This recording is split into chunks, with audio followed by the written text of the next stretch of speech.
ಅಧಿಕಾರಿಗಳಿದ್ದರು. ಸರ್ಕಾರಿ ಕಡತಗಳನ್ನು ಪಾದರಕ್ಷೆಗಳ ಕವರಿನಲ್ಲಿ ಕೊರಿಯರ್ ಮಾಡಲಾಗಿದೆ ಎಂದು ಆರೋಪಿಸಲಾಗಿದೆ.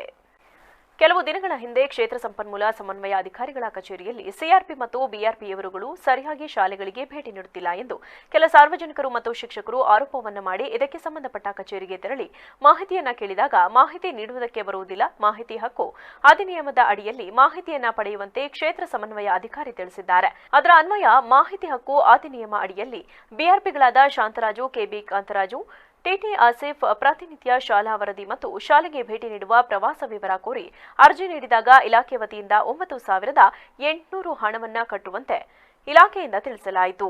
ಅದರ ಅನ್ವಯ ಪುನಃ ಎಷ್ಟು ಪುಟಗಳಿವೆ ಮತ್ತು ಪ್ರತಿ ಪುಟಗಳ ಮಾಹಿತಿಯನ್ನ ನೀಡಿ ಎಂದು ಅರ್ಜಿ ನೀಡಿದಾಗ ಒಟ್ಟು 4,500 ಪುಟಗಳಿವೆ. ಪ್ರತಿ ಪುಟಕ್ಕೆ ₹2 9,000 ಹಣವನ್ನ ಕಟ್ಟುವಂತೆ ತಿಳಿಸಲಾಯಿತು. ಯಾರ ಹೆಸರಿಗೆ ಹಣ ಕಟ್ಟಬೇಕು ಎಂದು ಕೋರಿದಾಗ ಕ್ಷೇತ್ರ ಶಿಕ್ಷಣಾಧಿಕಾರಿಗಳು ಮತ್ತು ಕ್ಷೇತ್ರ ಸಮನ್ವಯ ಅಧಿಕಾರಿಗಳು ಇವರ ಹೆಸರಿಗೆ ಡಿಡಿ ತೆಗೆಯುವಂತೆ ತಿಳಿಸಿದರು. ಇದರ ಅನ್ವಯ ₹9,000 ಹಣವನ್ನ ಡಿಡಿ ತೆಗೆದು ಅದಕ್ಕೆ ಸಂಬಂಧಪಟ್ಟ ದಾಖಲಾತಿಗಳು ಮತ್ತು ಅರ್ಜಿಯನ್ನ ನೀಡಿ ಕೂಡಲೇ 7 ದಿನಗಳ ಒಳಗೆ ಮಾಹಿತಿಯನ್ನ ನೀಡುವಂತೆ ಕೋರಲಾಯಿತು.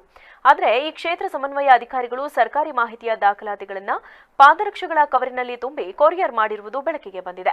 ಅದರಲ್ಲೂ ತಪ್ಪು ಮಾಹಿತಿಯನ್ನ ನೀಡಿರುವುದು ಕೂಡ ಬೆಳಕಿಗೆ ಬಂದಿದೆ. ಸುಮಾರು 4,000 ಮಾಹಿತಿ ಪುಟಗಳಿವೆ ಎಂದು ತಿಳಿಸಿದ್ದು ಅದರ ಅನ್ವಯ 9,000 ಹಣ ಕಟ್ಟಿಸಿಕೊಂಡು ಈಗ ಕೇವಲ 1,920 ಪುಟಗಳು ಇವೆ. ಇನ್ನು ₹5,160 ಹಣವನ್ನ ತಮಗೆ ಹಿಂದಿರುಗಿಸಲಾಗುತ್ತದೆ ಎಂದು ಪತ್ರ ಬರೆದಿದ್ದಾರೆ. ವರದಿ CV Lohith, VVC news, Channarayapatna.